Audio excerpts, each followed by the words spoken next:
I received a question, and a great question, by the way, and thank you for asking. And the question was, I have an idea, I want to go into business.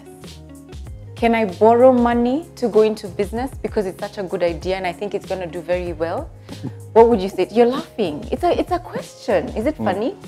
Oh, yeah, kind of. Why are you laughing? If they knew what I knew, they would.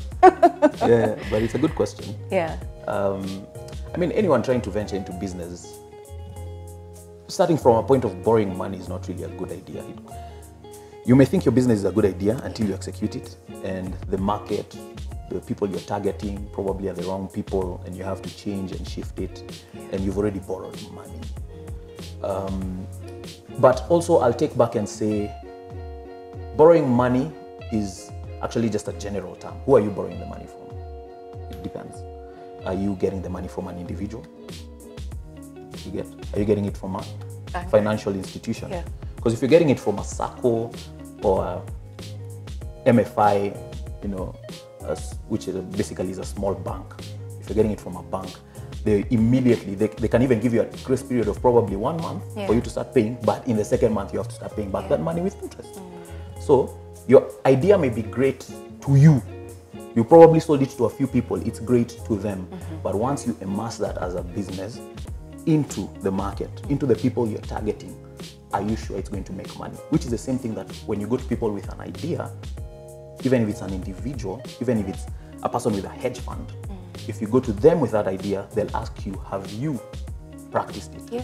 So what I would tell guys is, if you're thinking of starting a business, first of all, save up chums. I'd tell you openly, we started probably earning as owners and directors of the business 2 years after the fact. How are we surviving before then? You get? We probably had some stash of money somewhere, so we were helping each other. If I have money, I have to give the other partner's money, you know, for them to be able to survive. We reached a point we depleted our funds. And so you start, the savings, and you start now borrowing. Because now it reached a point in the business where we got employees, which is something you also need to think about. So your business is going to thrive. So let's say this idea, you come up with it and it thrives and it's there, it's growing, and you're getting demand for it, calls after calls each and every day.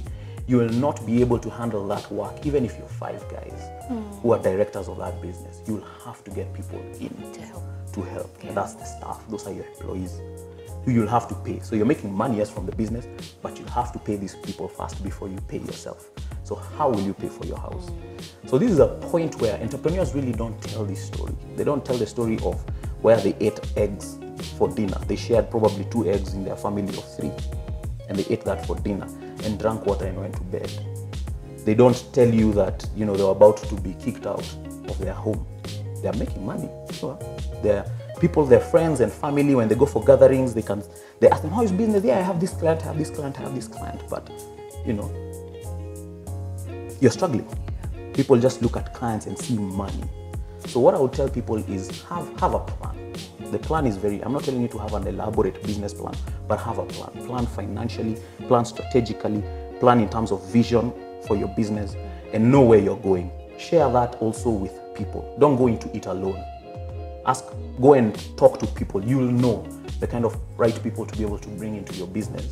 People who have the same vision, people who are aligned mentally like you, who have the emotional passion kind of, you know, energy that you need at the end of the day for you to venture into that business. So that you try it out, you do it. When it's tried and tested, you can be able to go now to a bank and say, hey, I need to expand my business, you know. So that's what I would advise anyone going to take. Don't just go take a loan, unless it's money from your folks, inheritance, something. But even that, you still need to talk to someone who's a specialist in that kind of field and area. So just don't blindly. I completely agree. Do not even attempt to borrow money to start a business. But when it gets to the stage where you can see something is happening, it's okay to borrow. And the people you borrow from, they say, you borrow from your family, your friends and fools. Don't go to the bank yet. Not just yet. Until you have good cash flows coming through. Otherwise you will just, you'll struggle. We are happy to answer any more questions that you have out there. So write in our comment section, write an email to Sema at moneywise.co.ke or inbox us. Then we'll be able to respond to any question that you have on all things entrepreneurship. This is All Access that you have been watching. My name is Rina Hicks and we are on Moneywise, where we create, grow and preserve growth.